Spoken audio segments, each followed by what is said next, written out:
a digestão e absorção das proteínas. A digestão é o processo pelo qual fazemos a hidrólise dos compostos. No caso das proteínas, corresponderá à hidrólise da ligação peptídica, portanto, a entrada de água, e quebra da amida em ácido e amina. E a digestão das proteínas podemos considerar que de alguma forma começa na boca. No entanto, aqui os efeitos são mais mecânicos, que é a mastigação, e temos aqui um efeito de hidratação com a saliva, que é importante, uma vez, como eu referi, a digestão da ligação peptídica corresponde a uma hidrólise, o que implica gasto de água. A nível da boca não se passa mais nada de importante, e por isso passamos ao estômago, onde os movimentos peristálticos, a acidez e a presença da pepsina vão ser importantes agora para a digestão das proteínas. Esta digestão no estômago não é completa, sendo depois concluída pela ação das enzimas pancreáticas e intestinais a nível do intestino. Vamos agora ver como é que ocorre estas etapas. A nível do estômago, como referi, há um pH mais ácido. Essa produção do ácido clorídrico a nível do estômago é feito pelas células parietais da parede do estômago e começa com a síntese do ácido carbónico. Esta síntese de ácido carbónico é catalisada por uma enzima que é a anídrase carbónica, que promove a reação entre o CO2 e a água, formando-se ácido carbónico.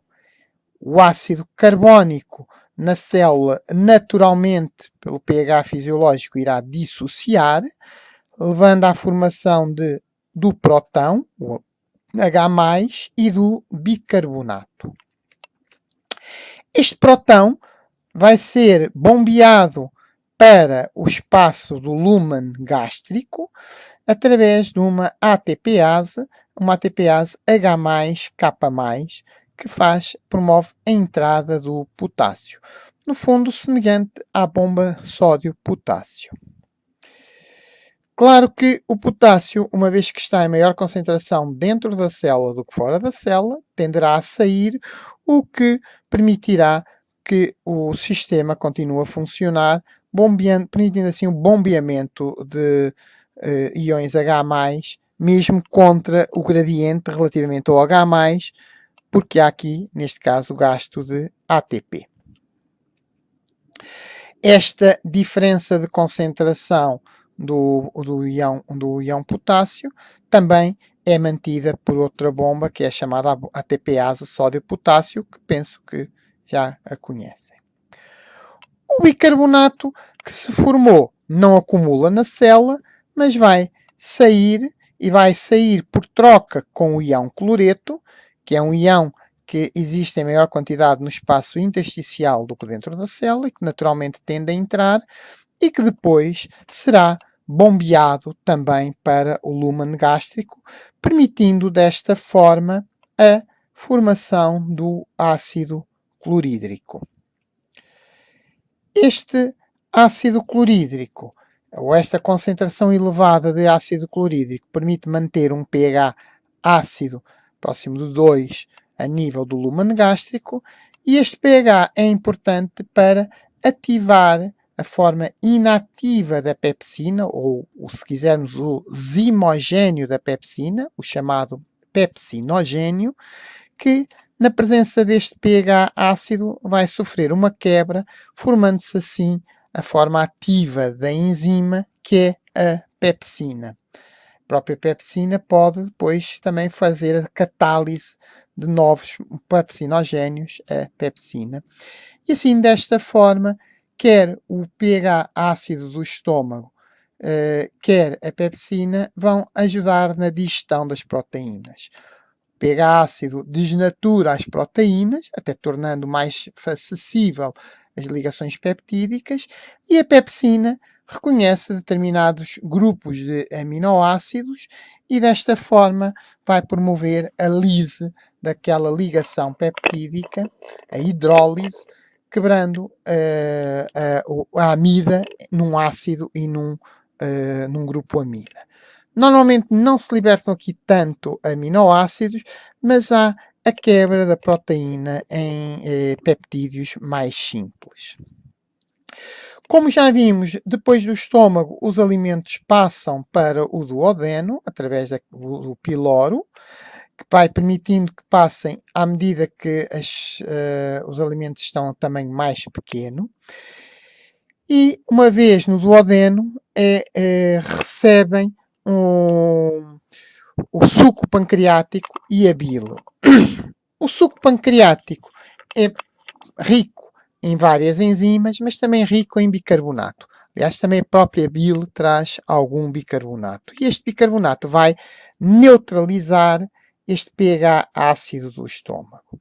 Isto implica que a nível do pâncreas tem de haver também a produção de bicarbonato para o suco pancreático. E isto é feito através das células dos canalículos pancreáticos por um mecanismo muito semelhante ao que resultou na produção do ácido clorídrico. Também temos a anídrase carbónica a produzir o ácido carbónico a partir do CO2 e da água, e depois este ácido carbónico a dissociar. Há pouco, o próton ia para o lúmen gástrico e o bicarbonato para o líquido intersticial. O que vai acontecer no pâncreas é o transporte inverso, ou seja, o bicarbonato é então transferido para o lúmen pancreático, aproveitando a entrada do íon cloreto. Este íon cloreto, que naturalmente tenderia a entrar, será depois expulso novamente ou para o líquido intersticial ou para o lúmen pancreático, neste caso para o lúmen pancreático, que permite manter o efluxo de bicarbonato para o lúmen pancreático. Quanto ao próton, ele vai trocar com o íon sódio, vamos aproveitar a entrada de sódio para dentro da célula para expulsar este próton, que depois a nível do sangue será neutralizado pelo sistema tampão sanguíneo, até eventualmente por parte daquele bicarbonato que há pouco vimos aparecer no sangue, fruto da síntese do ácido clorídrico. Como já sabemos, este sódio que entrou para dentro da célula será depois expulso pela tal bomba sódio-potássio, ATPase sódio-potássio, que permite a saída do sódio com a entrada do íon potássio, que também naturalmente tenderá a sair, tal e qual como há pouco o sódio tendeu a entrar. Para além do bicarbonato, a bile não tem grande importância para a digestão das proteínas, mas o suco pancreático, para além também de trazer este bicarbonato, traz um conjunto de enzimas muito importantes para a digestão. São elas o tripsinogênio, quimiotripsinogênio, a proelastase, a procarboxipeptidase A e B. Todas elas são produzidas de uma forma inativa, uma vez que, sendo enzimas que degradam as proteínas, se estivessem ativas a nível do pâncreas, poderiam provocar uma pancreatite.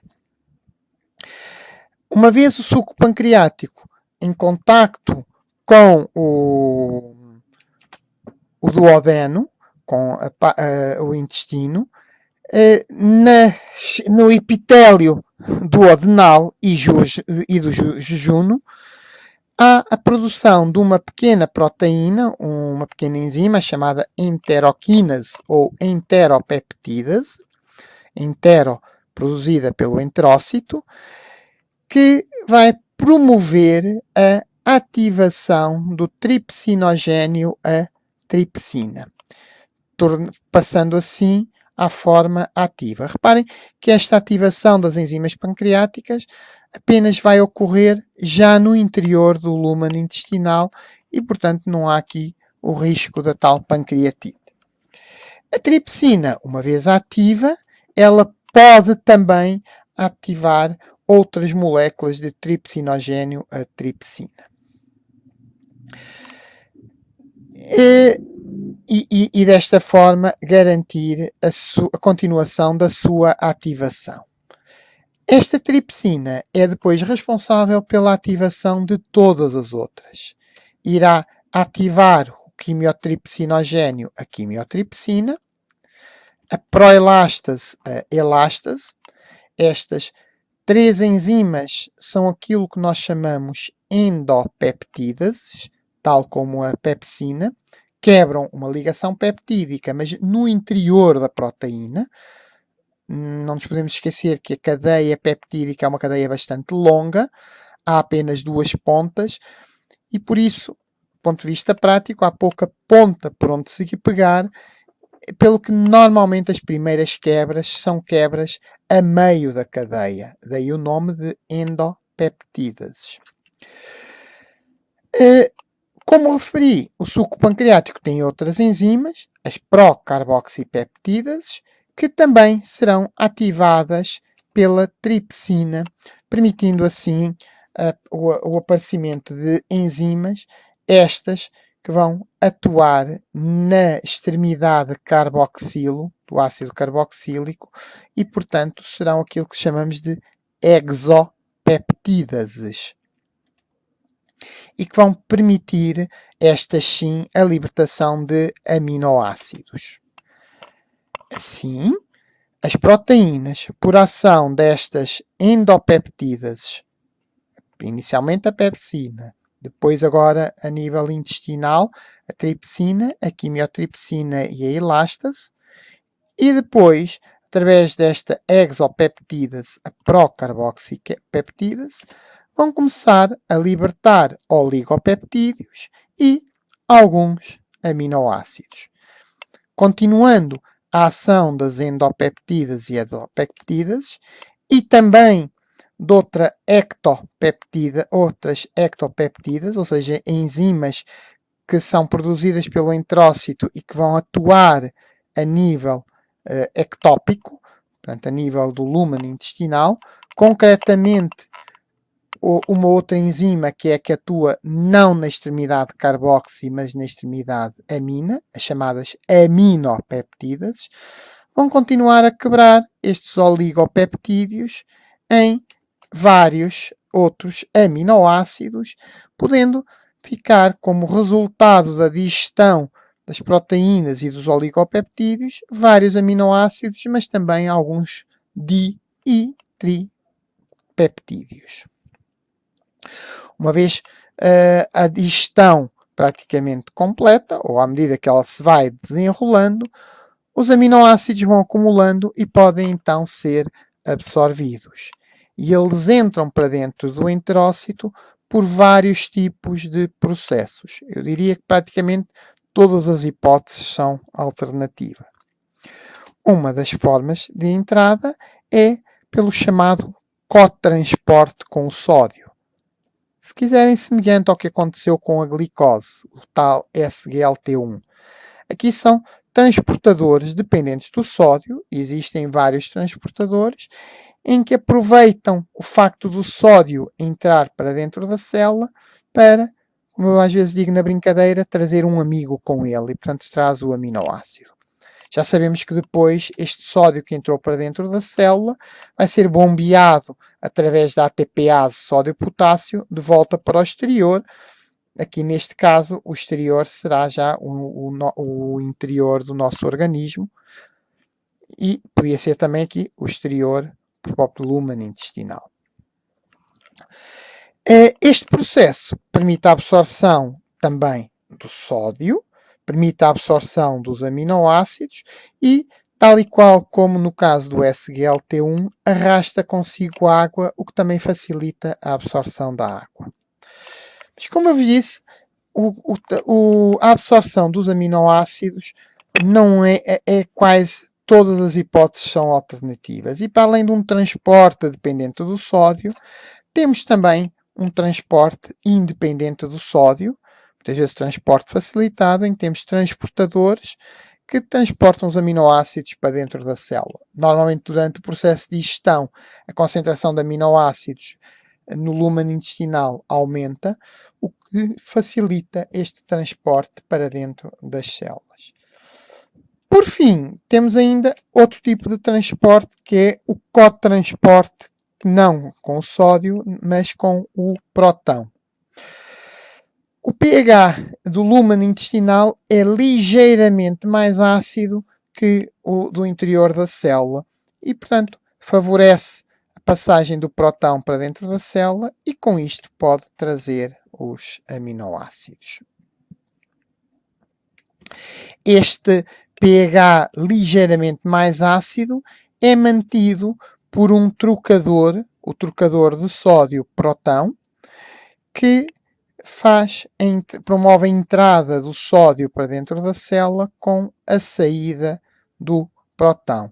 E desta forma mantém-se um desequilíbrio da concentração do próton, o que favorece a entrada destes aminoácidos.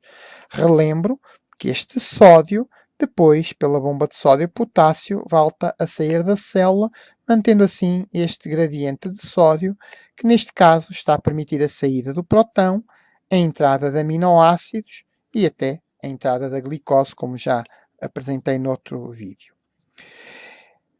Esta diferente concentração de H+, além de permitir a entrada de aminoácidos através deste transportador, o PAT1, permite também a entrada dos di e tripeptídeos através de um outro transportador, o chamado PEPT1, e do gradiente de próton.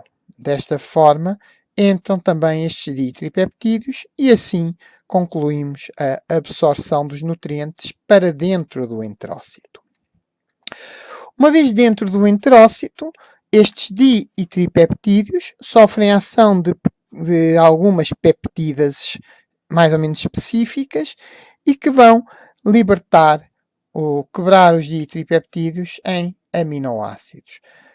Todos estes processos de entrada e esta hidrólise vão levando ao aumento da concentração de aminoácidos dentro do enterócito, o que facilita a sua saída para o lumen, para o sangue, através fundamentalmente de uniporters, transporte facilitado, e permitindo assim que os aminoácidos sejam absorvidos.